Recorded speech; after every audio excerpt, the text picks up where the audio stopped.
I think the other problem with loot boxes in this game is I think people are more tolerant towards loot boxes in general if they're not trying to sell you additional content on top of the loot boxes.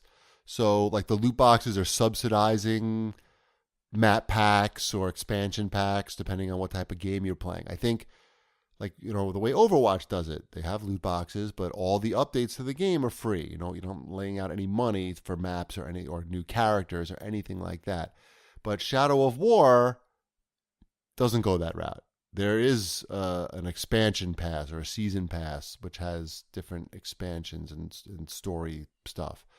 So they're trying to have their cake and eat it too, I think. And that I don't like.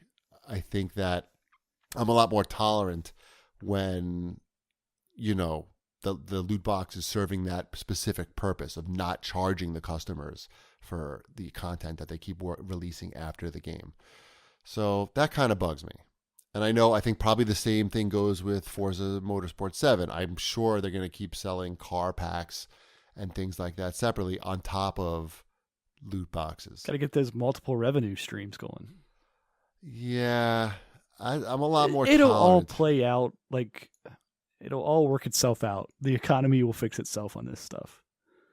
Yeah, I mean, hopefully. Well, if No, not... I mean, that's pretty much how it works. Yeah. It worked with the, the idea of the Project $10. Remember that one? Mm-hmm.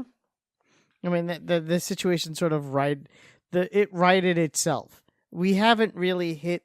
I don't think we've hit the apex of the loot box situation. You bring up Overwatch, but there's a lot of people who are unhappy with how Overwatch handles its loot box situation because they don't like the randomness of it, because they spend money on a box and then they get junk out of it.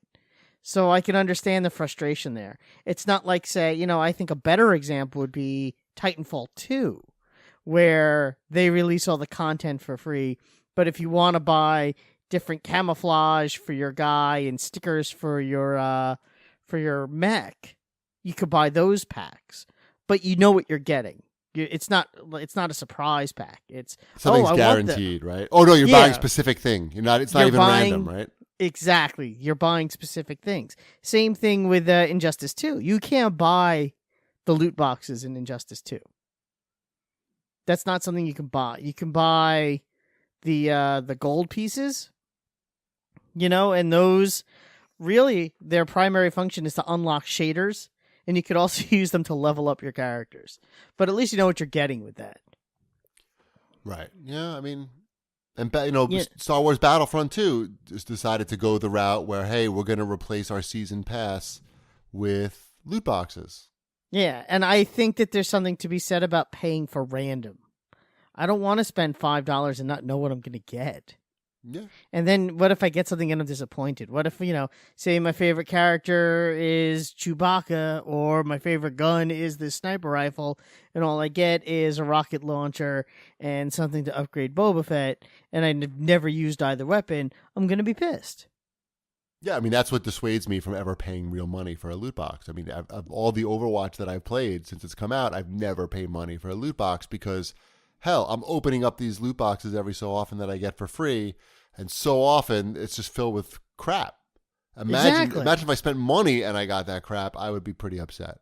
So the way Overwatch does it is not good. No, it is good. It is good. No, it isn't. It's not good. I mean, I think it could be better if they just sold the Halloween skins. You could play the game and earn the Halloween skins, or you could just buy the Halloween skins. You don't have to buy a box and randomly get the Halloween skin. That's dumb. That is a bad idea. What if they had a separate box that cost more money, but you were guaranteed to get a certain number of legendary items or something like that? What if instead of charging you more money, you paid for what you wanted at a reasonable price? And that way you can have everything you wanted in this game that you paid for. How about that? I know it's a crazy idea. Honestly, they probably would have got my money if they did that. I know. There's probably like a couple of skins that I would just be like, fuck it, I want this skin. And if you charge me, I don't know, what's a fair price for a skin? $3? I think it's like, I I think on whatchamacallit, in Injustice 2, the skins are $250. I mean, they probably would have gotten my $250 money instead of not getting my money, which is what they did now. Mm-hmm. So there is something to be said for that. I think they're doing okay. I'm sure they're doing fine. It's not a question of whether or not they're doing okay. It's just a question of what's better for for the consumer. No, none of this stuff is better for the consumer. Are you kidding me? Right. The only thing that's good about these things for the consumer is that games get made. Yeah. That's the benefit for the consumer is that, hey, these AAA games are being made. And supported because after they're launch. way too expensive to make those games. Right. Which is also part of this. But yeah, it's great. Mm-hmm. I think you could even do it both ways. Why not? Shadow why of War not? game. What's that? I was just trying to steer us away from loot boxes. I don't know. People like to talk about loot boxes. It's an interesting topic. It's the thing du jour. And the ESRB came out. I guess somebody, was it Total Biscuit, made a YouTube video saying that the ESRB should step in and, I don't know, label the boxes as gambling or something, any game that has loot boxes in it. And the ESRB said, no, they're not going to be doing that. They're not going to do that because I think their reasoning was you can't lose. You can't get a box that opens up and has nothing in it. And, well, so it's not, and also you can play the game without spending money. You can play the gambling. That has nothing to do with it. No, I'm talking about the gambling part without any money. Like, if you can't go into a casino and spin the roulette wheel without putting money down. It doesn't matter. That's irrelevant. That's not what the ESRB was saying though. They're saying it's not gambling because you can't lose. That was their justification. Really? Yeah. They all they had to do was come up with one justification just to push this to the side. Yeah, that was their justification. Really. You can't open this. a box that has nothing in it, so it's not gambling. Yeah, they do work. They were created by the publishers, the ESRB. So they're not gonna try to torpedo the. I'm sure someone will correct me and tell me why I was wrong about what I just said. No, I'm looking. It says while there's an element of chance in these mechanics, the player is always guaranteed to receive in-game content. We think of it as a similar principle to collectible card games. Sometimes you open a pack and get a brand new holographic card you've had your eye on, and sometimes you'll get some cards that you've already had.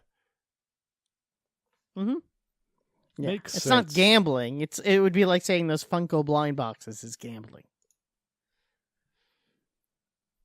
But it's definitely the same preys on the same human psychology that gambling preys upon. Sure. That much is certain. So they could add something like that onto the box. I don't know what you would do, how you would do that, but I don't know. For the most part, the loot boxes don't bother me. But I have heard that never bought one or never been tempted to buy one. Apparently, the ones in Battlefront, Star Wars Battlefront 2, actually, there's content there in the loot boxes that will make your characters better in multiplayer. So people are saying that's really pay to win, and that's not cool. Sure, I bet the better players still win. You're saying I can open a loot box that would give me world's biggest gun. I'm still losing every round. Right. It's not right.